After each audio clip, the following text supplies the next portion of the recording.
Pack Nation, welcome to an exciting episode of Tuffy Talk, which, I do gotta say, I think I say that every single time, but I think this one in particular has a little bit more bling to this episode with a national championship ringing in these people's eyes. That we have guest starring here with us. Got Coach Harold Trammel, Jordan Zunic, and then Trevor Henderson. Jordan and Trevor being team captains for the cheer squad. Then Coach Harold Trammel, who I think needs no introduction, and for any state fan who doesn't know who this man is, then I highly suggest that you learn fairly quickly, because he's been kind of killing it for state for quite some time. So, Coach, Trevor, Jordan, thank you all again for joining us. Really appreciate you being on.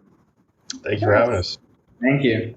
Absolutely. So I figure we kind of maybe get started as kind of, obviously, Coach, there may be a couple of people who watch this that maybe don't know who you are. And then obviously Jordan and Trevor, obviously the cheer team is huge. So, probably a lot of people don't necessarily know who every single person is. So we definitely kind of, I think maybe want to start off with some introductions. But Coach, I'll kind of do a little bit of introduction for you, and Sure. then you can kind of fill in the gaps from there. But, being from Wilmington, North Carolina, and also too from Laney High School, the same school as Michael Jordan. So, are you kind of proud of that? Or are you like, Tar Heel, like not necessarily crazy about that? What's your, like, when somebody brings that up, what's your kind of take on that?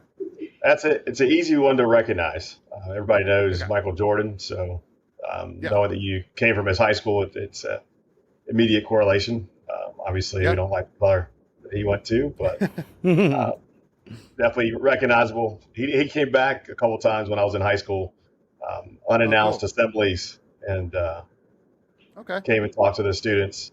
We actually had cheer practice while they were doing basketball practice. He stayed around and played basketball with the guys, so it was pretty neat. Oh, cool. Yeah, that's pretty cool. Even for Greg and I being diehard state fans as we are, I'm sure if Michael Jordan came across, you couldn't. Yeah, you respect it. Get a little bit excited for sure. Yeah, no, absolutely. And then obviously you cheered at NC State for all 4 years, and you actually won. And per Alex, per our insight within NC State cheerleading, you're actually one of the very few cheerleaders to cheer on the varsity squad for all 4 years. So, hats off to you for that. Kudos there.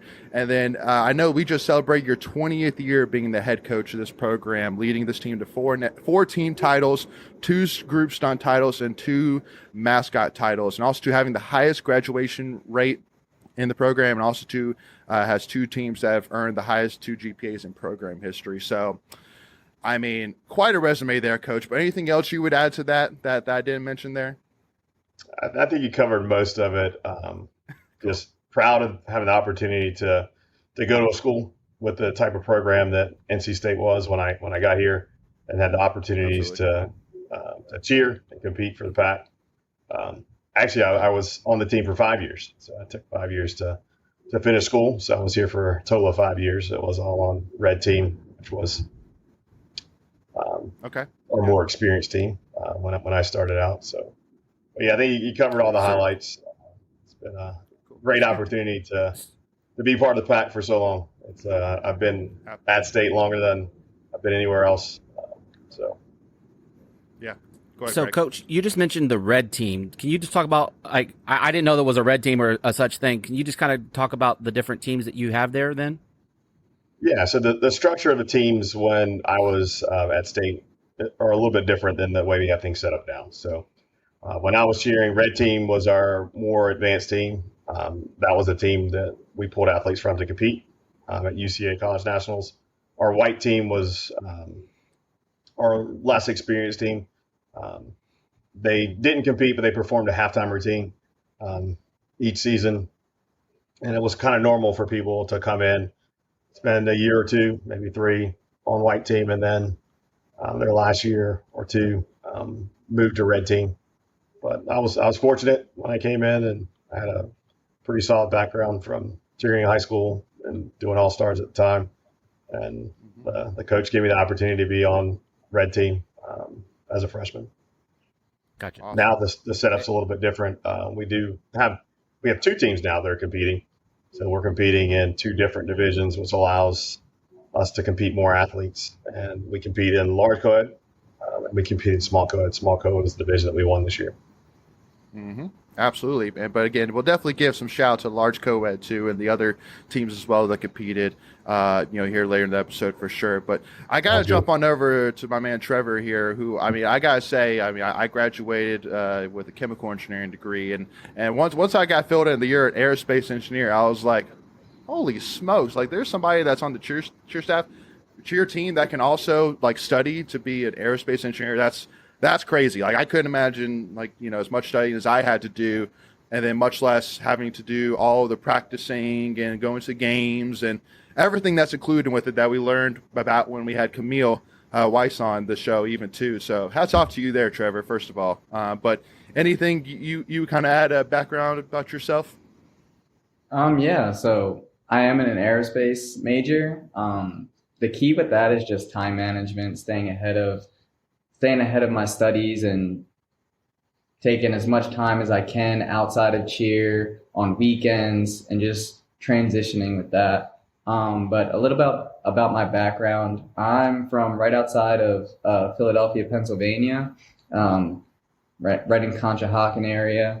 I did all-star cheer up there. That's like club cheer where we travel to different competitions all over the country. And then that's where I really got my background in cheer. And then when looking to go to college, I knew I wanted to do aerospace engineering, so that's what caught my eye to state. And then I found out their amazing cheer program, and thankfully I was able to make the team and get a national championship where I am now. That's awesome. Right. Now you wait for that hardware, right? Yeah. That ring, absolutely, absolutely. And then Jordan, moving on to you, one thing which Alex made perfectly clear to me, which I'm going to go ahead and say it for you because he even said that you wouldn't even say it, is that apparently you're very well known. Apparently within the cheerleading programs nationally, you're a very well known cheerleader. So I obviously we're lucky to have you for sure, and I'm sure it's. First of all, I can't say enough how much I applaud, that I could argue that cheerleading is arguably one of the most team dependent sports out there. Watching the routines, like there is the definition, because not only with football you have to rely on others, just to make a play, but you have to rely on others within cheerleading just to make sure you don't fall over, and to make sure that you all look good and are killing it like you did this past weekend for sure. So, but again, obviously, got to give a hats off to you and glad to have you here at NC State for sure. But, Jordan, go ahead and I'll hand over to you for your introductions as well. No, again, thanks for having us.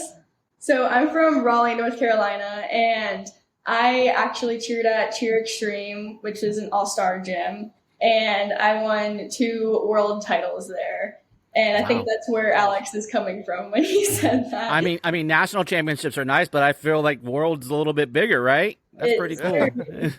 It was an awesome experience, but where do you go for that? Like, do you actually travel out of the country for that, or was everything here in the U.S.? That was in Orlando. Okay, gotcha. Mm-hmm.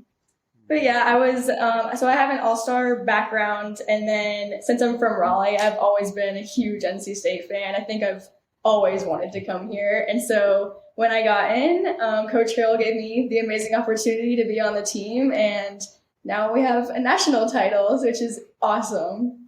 Hey, but hold on, Coach. I think it's kind of a no-brainer, right? You got someone with 2 world championships coming in under her belt. I think you're going to give her a thumbs up for the team. Is that a true statement? Everybody has to try out for the team, but she definitely stood out. Yeah. Yeah, 100%. So go get there, Coach. Go ahead. Hey, Trevor, you were talking about time management, and I'm just kind of curious because folks don't understand the level of effort that it takes to be on the cheer squad. So just kind of walk us through, obviously you go to class and, you have all that, but just kind of walk us through a typical day, if it's a game week or whatever, however you want to approach that. But I'm really curious, either one of you. So time management wise, thankfully I have a pretty relaxed schedule this semester, but normally it's like wake up, eat a breakfast.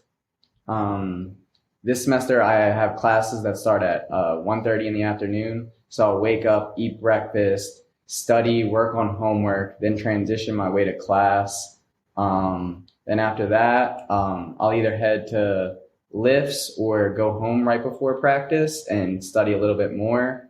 And then after that, I'll head to practice, and practice is 3 hours, and then lifts are an hour before that when we have those. So it's looking at like 4 hours of cheer activities. We lift twice a week, and then we practice 3 times a week. So that is a big time commitment in the afternoons and evenings. And then after practice, I'll study for a little bit more, knock out a little bit more homework, and then hopefully be in bed by midnight. That's awesome. Got it. Wow. That's unbelievable. Hats off to you, Trevor. And Thank then, you. Jordan, one thing which I want to say to you as well is that another tidbit that Alex gave you too, and correct me if I'm wrong, but didn't you have a sister that competed for state in 2018 and won a national title too? Yep, she was on the 2018 game day team, and she won. That's awesome. That's awesome. Wow. Yeah. So I'm sure, you know, that probably his sister was like, hey, now you got to go get you your own. I have mine. You got to go get yours, right? Yeah, she actually came to Daytona, so I think maybe she was our good luck charm this year. Oh, that's awesome. I love that. I love it. 100%. Now, biggest thing, you know, Coach, which I was, you know, definitely kind of blown back by for sure is, you know, when I was really learning about how the cheer program started, you know, in terms of, you know, being one of only 5 squads that originally started the college cheerleading scene, and then how the biggest thing that state seems to be well known for is the wolf wall that's been, you know, talked about on movies such as Bring It On and shows like Glee. So I've been told to ask, do you still do the infamous wolf wall? And then can you kind of give fans a little bit of insight in terms of what the wolf wall is? Yeah, the wolf wall is a signature pyramid for NC State. And it's one that Kathy Bucky, when she was at State as head coach, she invented with her team. And it's a pyramid where you have four bases on the bottom, and then you have 4 girls on top of them. Actually, sorry, 3 girls on top of them, and then there's 2 girls that basically form the ears on top of it. What typically makes the wolf wall special is the timing and the technique required to get the whole thing to go ground up to the top.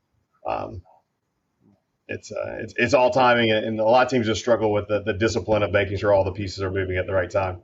But NC State has made that pyramid a signature of ours.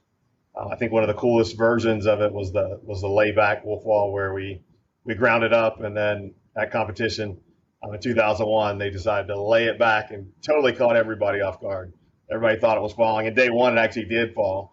It didn't come back up the way we wanted, but in day 2, when it fell back and popped right back up, was just crowd loved it. They went nuts. So, all right, I got to find some video clip on that. That sounds pretty awesome. Yeah, just search for NC State Cheer 2001 NCAA Nationals. You'll find it there. We did actually work on wolf wall this year as a pyramid that we introduced the team to. Just a traditional ground up wolf wall, and it teaches discipline because everybody has to do things at the right time. And I think that's the cool thing about pyramids in general is that's one part in a routine where all 20 people have to work together for one structure to go up the right way. So, I mean, I can make an argument that from everything I saw, dress rehearsals and videos back, that most everything you guys do routine wise has a lot of discipline to it, because like it's crazy, to say the least. But yeah, no, I 100% hear what you're saying, Coach. But so I wanted to kind of move into kind of talking about, you know, the different teams that competed, you know, in nationals, talking about the dress rehearsal, things like that, which was mind blowing for me, first of all, because I mean, I remember my wife and I, so we came from the state baseball game against Louisville, and we were heading over, and we saw the crowds waiting to get into Reynolds, and we were like, because my wife and I was like, should we get there early? And I was like, you know, to get a good seat. I'm like, I mean, I wouldn't think so, but I mean, if we should have, then hey, hats off to them for sure. And we showed them, we're like, wow, like, you know, there's a lot of people here. And then we walked into Reynolds, and the whole one side was just filled from top to bottom. We were like, holy smokes, like, look, what a turnout. This is crazy. And this is just for a dress rehearsal. And so, I mean, has that grown over the years, like the support, or is that, I mean, has it always been that way? And just myself and maybe others just didn't know about it. Like it was unbelievable to see the support and the amount of people that were there. Yeah, we got a fantastic crowd this year. We usually have a pretty decent sized crowd. I would say it was larger this year than it has been for most. But we have a great following of fans that appreciate cheer and support cheer, and some people that will just get kind of drugged by other people to come out and watch what we're doing. It's They really still neat. count, right, Coach? They still count. They all count. It's awesome for our teams to have an opportunity to perform in front of a crowd that's there for the sole purpose of watching them. So at other athletic events throughout the entire season, we're supporting our other athletic teams, and they're amazing. It's awesome. We love just being part of the atmosphere and creating atmosphere. It makes our environment awesome as far as loud and just energetic but just the opportunity for throughout the season, we start with football and we do some volleyball and wrestling and basketball and gymnastics. But at the end of the season, we have an opportunity to be in front of fans that are just there for us. I think it is special because it feels different, because normally we're the ones trying to create the excitement and the energy. And when we have fans there that are giving the energy back to us, it's really cool. We did have a follower. One of our followers wanted to ask this question, so we wanted to make sure we got it in on the episode. But when like for instance, the basketball teams, the women's team and the men's team are both in the tournament, how do you guys determine which cheer squad members go to which location? Is that like a volunteer? Is that a voluntold? How does that work? We usually will select. Yeah. So from a coaching perspective, we treat travel as an opportunity. It's a neat experience. You're going to places. The university's paying for you to be there. You're obviously cheering on a national stage for our program, but also just the days that we're there, we're also able to do some pretty cool and a lot of fun things. So we always treat travel as a privilege. So we're selecting who we think deserved the opportunity to travel to those games. So. And then conversely, a little follow-up Trevor for Jordan. Oh, sorry. What was that? I'm sorry. Before we continue, I want to take a quick second to tell you about our sponsor, Flatlands Jessup Insurance Group, that has your whole world covered, with agents in 5 offices throughout eastern North Carolina to help you decide how much coverage you need, offering policies for home and auto, recreational vehicles, commercial, crop, health, life, and employee benefits. They are able to combine options to find a comprehensive solution that works for you. Flatlands Jessup protects the things you love so you can spend less time worrying and more time enjoying them. Find them on Facebook and Instagram at Flatlands Jessup. You can also visit their webpage at www.flatlandsjessup.com. So please make sure to go and check them out. I was just going to ask them if they wanted to talk about some of the opportunities they've had to travel. That's exactly my next question, Coach Depp. Yeah. Recently, me and Trevor both got the opportunity to travel for the women's basketball tournament, and we went to Salt Lake City, Utah. And that was probably the most fun trip I've had for cheer so far. It was so much. We got to go to a hot spring. We hiked up the mountain, which was beautiful. I've never seen mountains like that before. And it was just so insane. It was a crazy experience. That's awesome. Yeah, it was so surreal seeing like mountains that big, especially being from the East Coast. There's nothing in comparison. Yeah. And then being able to support the Wolfpack over in Utah and like seeing just random NC State fans like all over the place. It's an interesting experience because like you think North Carolina State, that's just in Raleigh, and then you show up into a different state that you've never been in, and there's red all over the place. Yeah, I just want to share just a really quick story. Like, you know, we're definitely known for our wolf ears, right? Given the wolfies, right? And this was about 10 years ago. I was walking in London and I had an NC State gear on, and someone from NC State threw up the wolves, and I was like, "Let's go!" Like, you know. So yeah, to your point, it's just I love that State has a universal symbol, and that the cheer squad actually invented that. So like that's just a really cool. I love having something unique for our school. So. Absolutely. And I'm sure maybe a lot of people as well. I want to go and kind of put this caveat, out there, just make it clear that if you have any questions or thoughts right now that you're wanting us to talk about the recruiting side or things like that, highly recommend going and checking out our interview with Camille, where we definitely go more and more into that. But just there's no way we're going to be able to cover that on top of everything else that we're trying to cover here. So just putting that caveat out there. But so Trevor and Jordan, I want to ask you. I think that from a perspective of the fans, it makes 100% sense about the dress rehearsal just to kind of see what you all are doing in Daytona, watch you all compete for sure. So I'm sure that's definitely a big angle to it.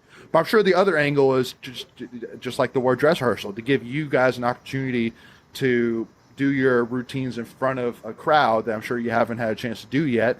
And so kind of give me your thoughts in terms of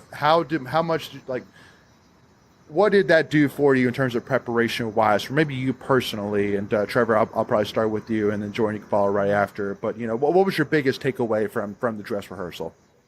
From the dress rehearsal, I think the biggest takeaway for me was being able to project my feelings to the crowd, like showing that I'm confident, showing them that I know how to do these skills, and having them reciprocate that back to me. Like, I show them that I can do this, and then I feel their energy come back with them screaming and cheering. Mm-hmm. Absolutely. Jordan? Like you guys said, there's so many people there, so that aspect is really cool because we don't get to showcase all of the skills we can actually do throughout the season through basketball or football. And just having everyone we know and love there meant so much to all of us. And instead of just showcasing our routine at practices, we get to actually be in front of a crowd and get that response from them to actually understand how well we are doing. 100%. Love it. Yeah, no, and first of all, I definitely want to give a shout out for sure that it definitely blew my wife and I away. I remember my wife 2 different times during a dance routine and during probably the large co-ed, like she looked at me with big eyes like, did you see that? I was like, it was unbelievable to say the least. And obviously winning a national championship in small co-ed, getting 7th place in large co-ed definitely, I think, speaks volumes about that.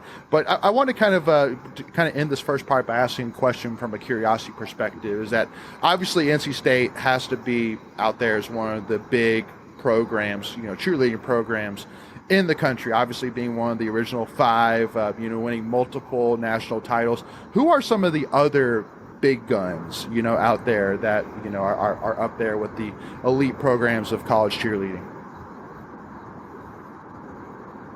And Trevor, Jordan, you want to take that one? Yeah, go ahead, Jordan. I think Weber State is really good. Their large co-ed is really good. And then I like Texas Tech. Particularly, these 2 programs are really collegiate. And I think that's what sticks out to me the most. Yeah. Okay. Yeah, and then Coach, any others as well? Other teams that tend to be traditionally competitive at NCAA nationals, you have to say Oklahoma State. They're a really solid collegiate program as well.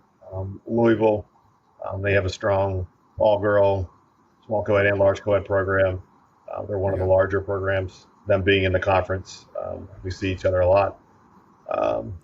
I would say that those are the traditional ones that you find at NCAA college nationals. There's some junior colleges that are also really competitive. Trinity Valley and Navarro also have extremely talented athletes that will be cheering for them. Interesting. So, Coach, I just have this question because we interview a lot of club sports as well, and obviously you guys are fully affiliated with the school. All your travel when you go to these competitions, is it fully funded by the school, or do you rely on any kind of donations or support from the fan base? We're super fortunate that we do follow our athletics, and athletics does take care of our competition costs. Gotcha. All of our travel expenses, those types of things, whether it's going to college nationals or the preseason competition we go to in the summer, all those things are taken care of by so we're definitely fortunate from that perspective. Gotcha. Great to hear that. Awesome. All right, folks. So with that being said, we're going to pause right there. But in part 2, we're going to pick up kind of talking about the different teams that went to nationals, how they fared, breaking it down a little bit more. And so to make sure you don't miss out on that, make sure again hit that subscribe button, notification bell, so you're notified whenever we release any new NC State content. If you enjoyed this conversation, hit that like button and give us a follow. Tuffy Talk Now on Twitter, Instagram. If you want to keep in touch with NC State Cheerleading, I highly recommend checking them out on Twitter and Instagram and following them there for sure, and so that we can stay up with all their awesome content and what they're doing. And hey, you may even see Jordan and Trevor, who, if I'm not mistaken, are going to be back neck year. Am I correct with that, Jordan and Trevor? Yep. Oh yeah. All right, let's go. All right, cool deal. Glad to hear that. All right, so with that being said, we'll see y'all for part 2. As always, go Pack, y'all.